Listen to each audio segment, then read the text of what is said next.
Hello kids, welcome to our channel Doodle Tots. आज हम आपके सामने लेकर आए हैं एक कविता जो कि टीचर्स डे पर है। इसका नाम है मेरे गुरुजी। यह कविता बहुत ही सरल और प्यारे शब्दों में लिखी गई है। इसमें बच्चों ने अपने गुरुजी के प्रति सम्मान और आभार प्रकट किया है।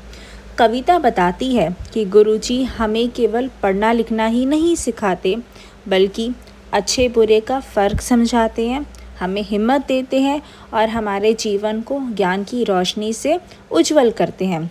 अंत में बच्चे शिक्षक दिवस पर अपने गुरुजी को धन्यवाद कहते हैं और उनका सम्मान करने का वादा करते हैं।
शिक्षक दिवस पर हम अपने गुरुजी को दिल से धन्यवाद कहते हैं।